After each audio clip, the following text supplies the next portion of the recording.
Hello, I'm Zach Survivor. Some of you may know that NPCs are planned to be added in future Project Zomboid updates. After the crafting update, we will start seeing NPCs being added, be it animals or people. A lot will change in Project Zomboid's playstyle, and it will change the game forever. Here are 10 ways Project Zomboid will change with NPCs. If some of these things I will mention in this video aren't what base NPCs can do, trust me, with mods and our active modding community, anything is possible. Number 1. Rushing for loot at the start of the game will be different. I suppose there will be massive looting of stores and high activity around those parts. Also, looting good buildings like police stations, warehouses, pharmacies will lead into NPC encounters, both good or bad. You might want to be careful around there. Number 2. Late game will be more interesting. Well, what happens usually is people play for a few months in game and get all the necessary loot they need to survive, but then it gets boring and they leave. With NPCs you will be able to make a huge group or purposefully try to kill as many NPCs as you can.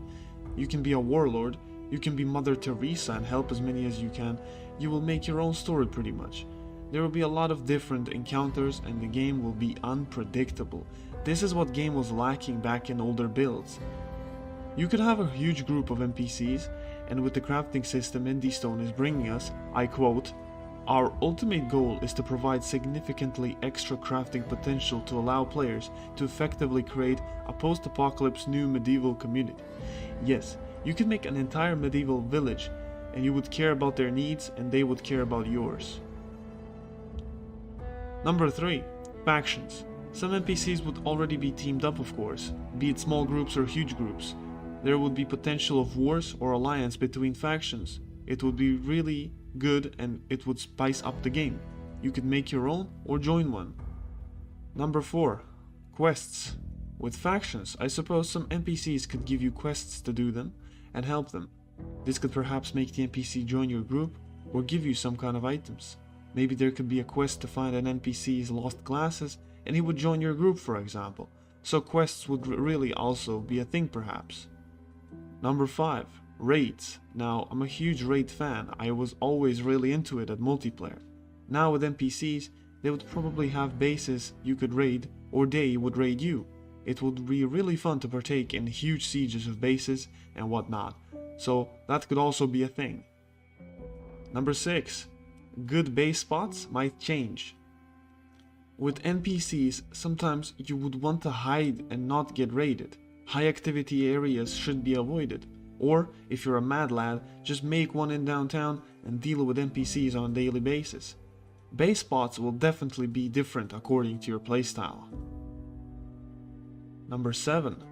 Friendly encounters such as helping other NPCs or being helped by other NPCs, or unfriendly encounters such as robbing and killing or being robbed and killed will make the game really unpredictable and fun. The NPCs will have their own mind and goals. Number 8. Trading.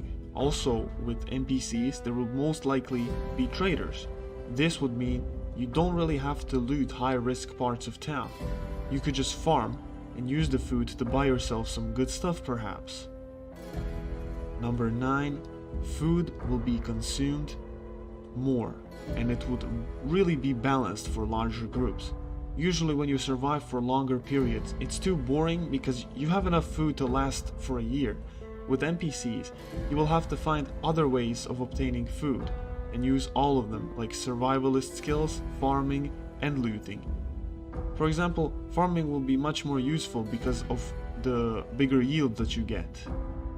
You might run out of food with larger groups, so it will require skill to feed a bigger group, and survivalist skills will definitely come in handy. Which brings us also to number 10, skill sets. Different NPCs would have different skills, and you can utilize them, and you don't have to grind them so much to obtain them. Instead, use teamwork like humans are supposed to. Some NPCs could be carpenters, some foragers, maybe some of them would know how to make engineered traps. Finding NPCs with good skill sets will play a huge role when finding yourself a team. Now it's time for the tip of the video. Not a lot of people check the accessibility settings in game, and there are many cool features and things to change. You might also learn something from going through these, so make sure to check them out. Alright, thank you for watching guys, hope you enjoyed. Tell me in the comments what you think will change in Project Zomboid with these new updates.